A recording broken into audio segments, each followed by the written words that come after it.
Hello दोस्तों, आप सभी लोगों का एक बार फिर से स्वागत है हमारे नॉन वर्बल। हेलो दोस्तों, आपका एक बार फिर से स्वागत है हमारे वर्बल कम्युनिकेशन के इस मॉड्यूल में। तो अभी तक हमने ये सीखा था कि हम किस तरह से अपने इंग्लिश में बात करने का जो डर है उसको खत्म कर सकते हैं और कैसे हम उसके लिए प्रैक्टिस कर सकते हैं कि हम अच्छे से बात कर सकें, स्टेज पर खड़े होकर के अपनी बातों को अंग्रेजी भाषा में कह सकें।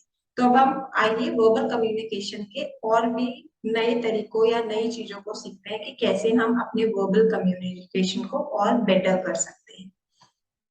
तो जब भी हम वर्बल कम्युनिकेशन की बात करते हैं, हम तीन मेन एरियाज पे फोकस करते हैं। पहला प्रेजेंटेशन, दूसरा लिसनिंग और तीसरा रीडिंग। तो प्रेजेंटेशन में अभी तक हमने बात की, जिसमें मैंने आपको बताया कि आप कैसे स्टेज पर खड़े होकर के बात कर सकते हैं, कैसे अपने प्रेजेंटेशन को और बेटर बना सकते हैं।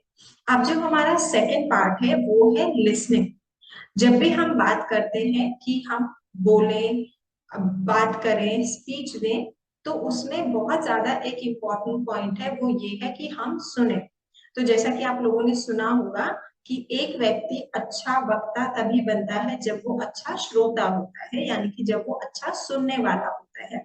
तो लिसनिंग एक बहुत इम्पोर्टेंट पार्ट है कि हम अच्छे से सभी बातों को सुने और समझें और उस हिसाब से काम करें। तो अभी जो हम आगे सीखेंगे वो हम सीखेंगे लिसनिंग के बारे में कि कैसे हम एक अच्छे श्रोता बन सकते हैं, जो कि हमारे वर्बल कम्युनिकेशन का एक बहुत इंपॉर्टेंट पार्ट है।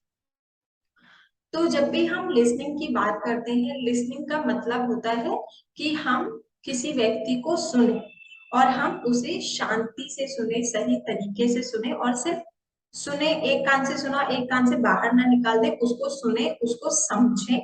वो एक सही लिसनिंग है। तो जब भी हम कहीं सेशंस में बैठे हैं, बात करते हैं, तो हमें कैसे हम किसी सामने वाले को ये दर्शा सकते हैं कि हम अच्छी लिसनिंग कर रहे हैं या उस व्यक्ति को सुन रहे हैं। तो सबसे पहली चीज है कि जब भी आप किसी सेशंस में, मीटिंग्स में, इवन अगर आप अपने फ्रेंड्स के साथ भी हैं जहां पर आप बात कर रहे हैं, तो अगर आप एक अच्छे श्रोता हैं और आप ये दिखाना चाहते हैं कि आप उस व्यक्ति को अच्छे से सही तरीके से सुन रहे हैं, तो आपको क्या क्या चीजें करनी। सबसे पहली चीज कि आपका मोबाइल जो कि आपको बहुत डिस्टर्ब करता है, उसको साइलेंट पर कर दें, क्योंकि इससे ये होता है कि कई बार सामने वाला आपसे बात कर रहा है और आपका फोन अचानक से बज जाता है, तो उसे लगता है कि आप उसकी बातों पर ध्यान नहीं दे रहे और आपका ध्यान मोबाइल पर चला जाता है। दूसरा कि हमेशा जब भी आप किसी से बात करते हैं या किसी को सुनते हैं, तो हमेशा ऐसे पीछे नहीं होकर बैठा होता है, हमेशा आपको थोड़ा सा फॉरवर्ड होना होता है, ताकि सामने वाले व्यक्ति को ये लगे कि आप उसकी बात में इंटरेस्टेड है, यानी आपको थोड़ा आगे बढ़ के बैठना होता है। तीसरी चीज, हमेशा जिससे भी आप बात कर रहे हैं, जिसकी भी आप बात सुन रहे हैं, उसके साथ आई कांटेक्ट बनाए रखें।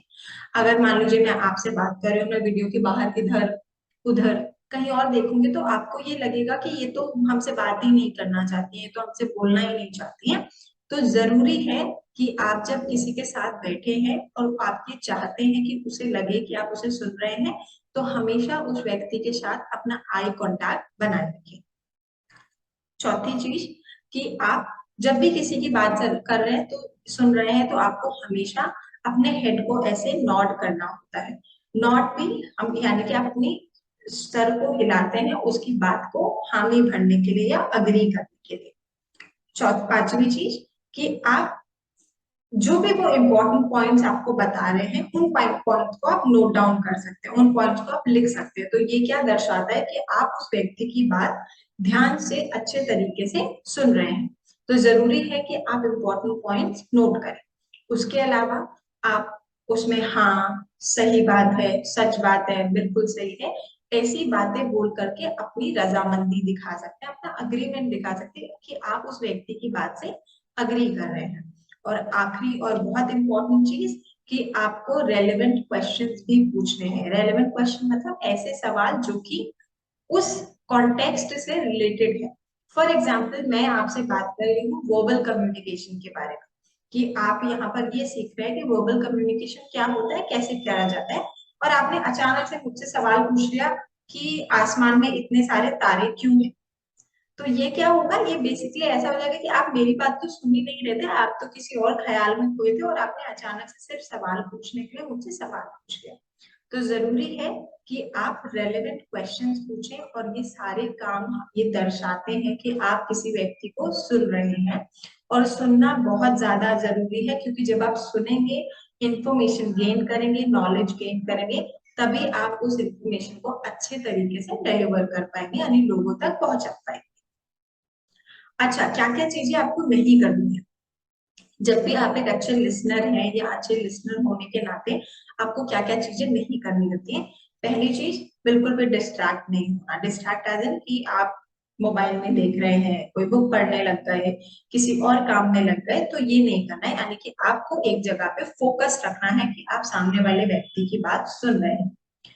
दूसरी चीज कि आपको मल्टीटास्किंग नहीं करना है। अगर आप किसी व्यक्ति की बात सुन रहे हैं, किसी सेशन में बैठे, तो आपको सेशन ही सुनना है, वो ही देखना है। आप ऐसा नहीं कि आपने अपने दूसरा होमवर्क निकाल लिया काम करने के लिए, या फोन में कोई गेम खेलने लग गए, या कोई और नया काम करने लग गए। मम्मी ने कुछ बोला था सब्जी काट के रखने के लिए, तो आप सब्जी काटने लग गए। तो मल्टीटास्किंग ना करें, एक काम जिस जो भी हो रहा है उस पर फोकस करें और सामने वाले व्यक्ति को सही तरीके से सुने। फिर नेक्स्ट है आर्ग्यूइंग इन योर हेड। इसका मतलब क्या है, कई बार होता है कि हम किसी से बात करें और फिर हम अपने दिमाग में कुछ और सोच रहे होते हैं कि इसने ऐसे क्यों किया, इसको ऐसे नहीं करना चाहिए था, ऐसा वैसा, मतलब हम अपने दिमाग में ही कुछ ना कुछ कर रहे होते हैं या सुन रहे होते हैं। तो वो आपको नहीं करना है, वो आपको अवॉइड करना है जब भी आप एक अच्छे लिसनर की तरह किसी की बात सुन रहे हैं। तो नेक्स्ट है रीडिंग द पेपर, यानी कि जब आप मेरी बात सुन रहे हैं तो आपको कॉपी या बुक या पेपर रीड करने की जरूरत नहीं है, ये आपको हमेशा अवॉइड करना है। आपको बिल्कुल भी ये चीजें नहीं करनी है। नेक्स्ट कि आपको ऐसा नहीं कि आप अभी मेरी बात सुन रहे हैं और फिर आपने तुरंत, अच्छा आप इस यहीं पर सोचने लगे, अच्छा अब मैं यहाँ सेशन से निकलूंगा तो मैं ये करूंगा, मैं वो करूंगा, मैंने अपनी फर्दर प्लानिंग करनी शुरू कर दी। तो इससे क्या होगा, इससे सामने वाले व्यक्ति को ये पता लग जाएगा कि आप उसकी बात सही तरीके से नहीं सुन रहे हैं। तो आपको आगे की प्लानिंग उस टाइम पर नहीं करनी है। सेशन खत्म होने के 5 मिनट 10 मिनट बाद आप अपनी वो प्लानिंग कर सकते हैं। नेक्स्ट चीज कि भाई आपको अपना मोबाइल नहीं चलाना है, मैसेजेस ईमेल्स चेक करने की जरूरत नहीं है अगर आप किसी व्यक्ति को ध्यान से सुन रहे हैं तो। उसके अलावा किसी भी व्यक्ति जो बोल रहा है उसके ड्रेस, उसके बालों का, उसके पहनावे का, या उसने कौन से स्लीपर्स पहनी, ये नोटिस नहीं करना है। आपको सिर्फ ध्यान देना है कि वो व्यक्ति क्या बोल रहा है और किस तरीके से बोल रहा है, टू अंडरस्टैंड कि वो कितना इफेक्टिवली आप तक चीजों को पहुंचा रहे हैं। तो अच्छे लिसनर्स बनने के लिए हमें क्या करना चाहिए और क्या नहीं करना चाहिए, ये हमने अभी तक सीखा।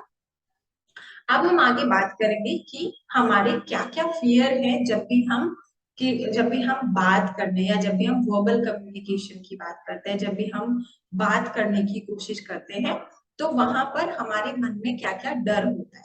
तो सबसे पहला जो डर है हमारे अंदर वो है ग्रामर। हम सभी लोग जब भी ग्रामर की बात होती है हम बहुत ज्यादा डरते हैं। और हमारा डर क्या है कि कहीं हम अगर कोई लाइन बोले इंग्लिश में तो वो गलत ना हो जाए, या ग्रामर वो सही है, उसका ग्रामेटिकली एरर्स तो नहीं आ रहे हैं। तो ये हमारे मन में एक डर है कि हम अपने सेंटेंस को सही तरीके से बना पा रहे हैं या नहीं बना पा रहे। तो अभी हम आगे ये सीखेंगे कि हम किस तरह से अपने ग्रामर को बेटर कर सकते हैं। कुछ छोटे छोटे स्मॉल ट्रिक्स हम सीखेंगे जिनके थ्रू हम ये समझ पाएंगे कि कैसे हम अपनी ग्रामर को बेटर कर सकते हैं। तो आइए जानते हैं कि हमारे सबसे बड़े 10 मिस्टेक्स जो हम ग्रामर में हमेशा करते हैं। तो जैसे आप हमेशा रहते हैं he know, she know, she doesn't knows, he doesn't cares, है ना, she didn't knew, he didn't came. ये बहुत सारे क्वेश्चन, ये बहुत सारे मिस्टेक्स हैं जो हम करते हैं। जैसे आई लिसन म्यूजिक, है ना, सी सेड मी, ये हम बोलते हैं जब भी हम इंग्लिश में बात करते हैं। ही टेल टू मी, ये द राजू, द इंडिया, या I had a idea, I am having headache, I am knowing this. ये हम चीजें बोलते हैं, ये हमारे बहुत बड़े मिस्टेक्स हैं जो हम इंग्लिश ग्रामर में, बहुत बेसिक है, बहुत बेसिक है जो हम करते हैं। क्यों? क्योंकि हमें लगता है कि ये बात तो ठीक है, हमें वो ठीक मतलब हमें क्योंकि वो अच्छी लगती है बोलने में इसलिए हम बोलते हैं। तो ये बहुत बेसिक मिस्टेक्स है जो हम करते हैं, टॉप 10 मिस्टेक्स आप कह सकते हो जो हर कोई करता है। तो इनको कैसे अवॉइड करना है और इनका क्या सही यूज या सही तरीका हो सकता है, इसको हम आगे जानते हैं।